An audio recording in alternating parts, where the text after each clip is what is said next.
Selamat datang di channel saya Jurnal Dedi.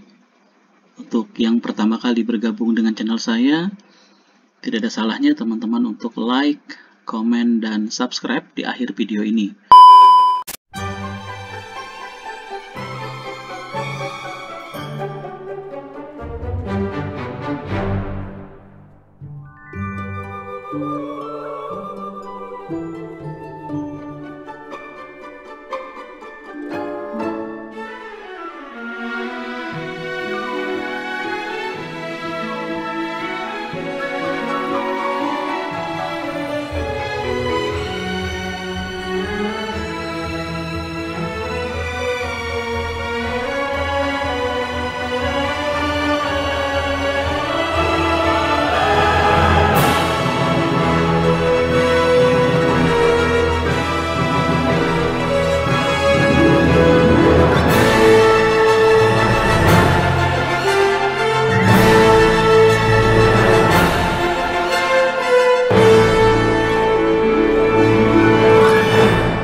Senior Happy Pasai Pudian MPP, beliau Wakil Ketua Komisi 10 DPR RI. Sekaligus kami mohon Bunda penyerahan sertifikat penerima beasiswa PIP aspirasi oleh Bunda. Sekaligus hari ini kita akan tampilkan anak-anak penerima, langsung kita serahkan sertifikatnya. Kepada Bunda kami persilakan. Terima kasih Pak Arliansyah, dan tentunya yang saya sayangi dan saya banggakan Ibu Nia, ya Ibu khusus Nia Ahmad, yang saya sebutnya Bu Nia aja ya, boleh kan? Karena Bu Nia ini entah kenapa ya, bukan saja cantik gitu ya, memang lincah. Nah, saya tadi mau membuktikan di SMK 9 ini syaratnya guru-gurunya tuh seperti apa. Ternyata memang harus cantik juga, ganteng-ganteng kayak Pak Sis itu loh.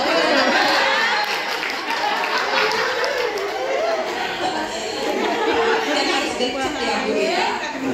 Bayangin coba sebelum pertemuan kita, ini masih sibuk bikin barongko. Ya, barongkonya itu saya nggak mau rugi, saya minta dibungkus, saya bawa ke Jakarta untuk suami saya tercinta yang namanya Sis juga.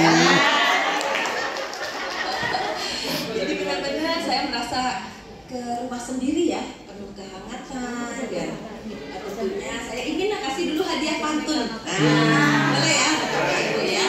Pakai batik warna senada, disukai anak hingga orang tua.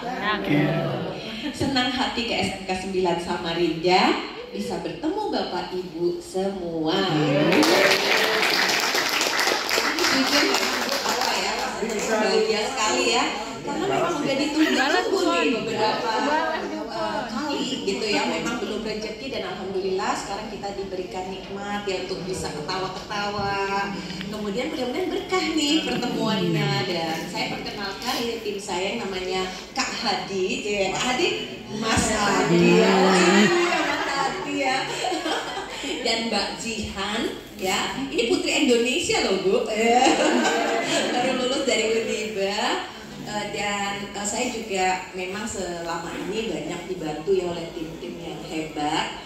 Banyak dari mereka adalah para penerima beasiswa, kemudian mereka mengabdikan diri untuk, karena sudah mendapatkan kesempatan ya beasiswa, maka dia akan membantu anak-anak lain di Kaltim untuk bisa mengakses dukungan-dukungan berupa beasiswa juga. Jadi makanya banyak nanti kalau tim saya tuh banyak anak-anak muda gitu ya yang nanti datang ke sekolah mau bantu mendata, memberi info dan sebagainya untuk memastikan jangan sampai ada anak-anak Kaltim yang tercecer ya Bu. Gitu. Jadi bukan saja SD, SMP, SMA dan SMK, tapi juga nanti kalau ada anak-anak ibu atau tetangga ibu yang potensi Pak Ali terus kemudian ingin kuliah, apakah kuliahnya di Samarinda atau mau mengabdi atau mencari ilmu di luar dulu kemudian nanti kembali, itu kita juga ada beasiswa yang namanya KIP kuliah.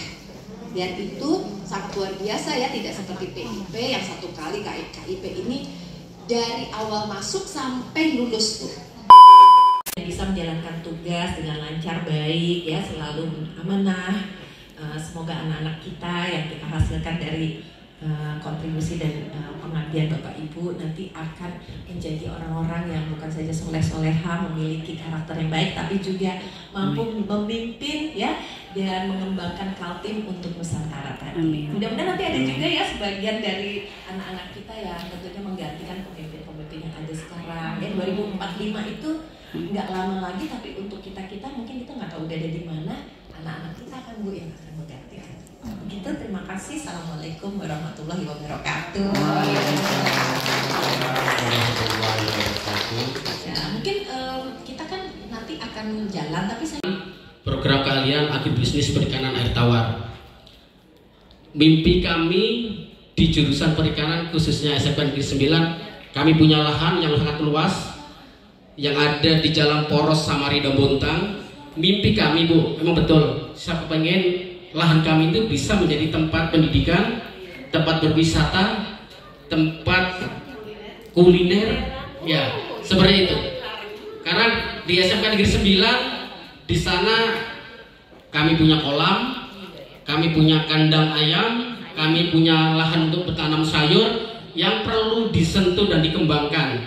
Alhamdulillah, paling tidak mudah-mudahan Ibu Hatifah mungkin bisa sebagai motor untuk membuat bagaimana SMK Negeri 9 yang punya lahan awalnya masih perlu penataan, perlu sentuhan ke depannya, apalagi sekarang Samarinda Bontang sudah ada bandara, lalu lalang kendaraan banyak, seperti itu Bunda. Paling kita punya resto kecil, orang mau datang ke sana bisa beli sayur, tanam, petik sendiri dan seterusnya, seperti itu Bunda. Makanya kami perlu mungkin seperti ruang praktek siswa yang selama ini kami belum punya, baik perikanan, peternakan, pembibitan maupun bisnis dari pemasaran, memang ruang praktek sangat kurang. Mudah-mudahan kedepannya Bu Hatifah bisa memperjuangkan fasilitas-fasilitas yang ada di SMK 9 supaya SMK 9 bisa menjadi sekolah yang memiliki badan usaha belum tadi Bu ya, memiliki badan usaha sendiri, memproduksi sendiri dan memasarkan sendiri secara langsung maupun secara online. 9 ini menjadi salah satu contoh Bu. Terus terang aja saya kenapa gregetan pingin ikut berkontribusi, karena ini nanti nih untuk SMK lain di Kaltim, hebatnya Samarinda untuk Kaltim, tapi hebatnya Kaltim itu untuk Nusantara. Ya nggak Bu, Bapak? Itu Pak. Jadi saya dulu kan backgroundnya tata kota, tata wilayah dari ITB. Saya juga tadinya berpikir kenapa kok saya tiba-tiba jadi politisi, kan saya insinyur Bu, insinyur tata kota gitu.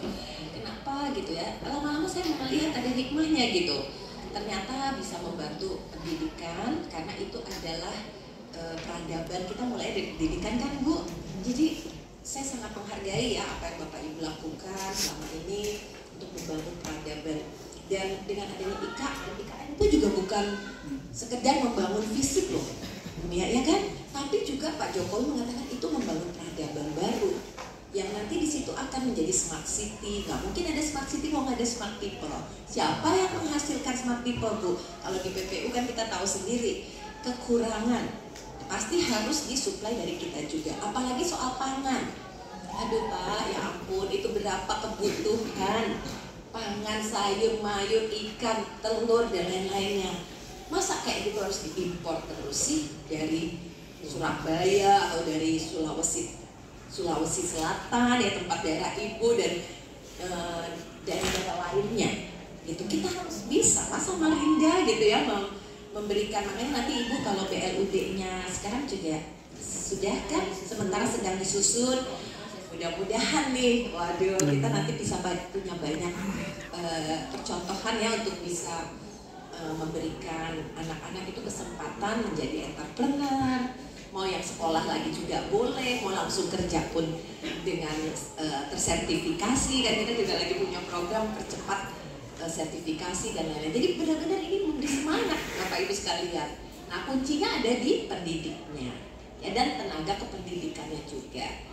Nah, saya kira sebagai guru dari SMK memang tantangannya lebih berat nih daripada guru biasa ya. karena tadi outputnya tuh terukur sekali gitu. Bener kan anak kita ini nanti setelah selesai seperti apa? Beda kalau sama SMA, nanti juga dia masih belajar lagi, rata-rata pasti berkeinginan seperti itu. Jadi Bapak Ibu guru tentunya harus terus memperbaiki kompetensinya. Ya, otomatis Pak, nanti mungkin Ibu yang kurikulum ya, terus nanti yang kalau misalnya terkait kompetensi guru, wakil Ibu siapa nih? SDM. Ada SDM Ibu, jadi kita nanti mungkin bisa ya Bu, kalau perlu nanti kita bekerja sama, berkolaborasi lagi, apakah dengan SMK yang lain, supaya Bapak Ibu terupdate. Ya karena saya juga sebenarnya datang ke sini inginnya tuh mendengar sebenarnya loh Bu Nia, apa gitu ya bekal untuk saya pulang yang kira-kira nanti bisa kami tadi Bu Nia mungkin sekilas sudah mengatakan apa yang memang SMK 9 cita-citakan ya Bu ya, mudah-mudahan saya bisa menjadi bagian dari perjuangan cita-cita itu. Jadi di Komisi 10 sendiri sebagai info Bapak Ibu kami menangani masalah pendidikan. Jadi mitra kami adalah Kemendikbudristek ya Mas Nadiem. Kita selalu berkomunikasi karena anggarannya kementerian itu juga diputuskannya oleh kami di Komisi 10. Kemudian Kementerian Pariwisata dan Ekonomi Kreatif. Jadi Mas Andi, nah jadi kalau misalnya Ibu nanti di sana mau dijadikan daerah pariwisata seperti semacam desa wisata atau agrowisata ya, wisata khusus kan di situ juga ada beberapa destinasi. Jadi bisa menjadi salah satu titik yang mungkin itu juga menarik sih sebenarnya. Jangka menengahnya ya itu menarik. Kemudian juga semacam edu wisatanya kan bisa kan, edu wisata. Orang di Balikpapan aja ada kampung kangkung cuma segitu kan, kangkung Kang Bejo itu sudah bisa menjadi destinasi yang disukai lah ya oleh masyarakat. Pasti nanti di sana juga bisa. Ekonomi kreatifnya Bu. Nah jadi hasil gitu ya, hasil dari produksi setelah panen sebenarnya banyak yang bisa dilakukan untuk pengolahannya. Nah, ini sebenarnya banyak dari sisi kuliner gitu ya. Sebenarnya itu adalah satu ekonomi kreatif subsektor yang paling maju Bu, bahkan di masa Covid. Jadi pengolahan hasil itu dengan kreativitas, pengetahuan, riset, dan juga kearifan lokalnya. Nah jadi beda ya ekonomi biasa sama ekonomi kreatif. Kalau kita cuma jual beli ikan, jual beli sayur, itu beda dengan kalau kita lakukan satu step lagi dengan memanfaatkan pengetahuan dan juga dukungan-dukungan lainnya. Nah misalnya kayak baju saya gitu, ini kan baju biasa ya, cuman karena batiknya ini kan batik Kaltim, jadi ada unsur budaya.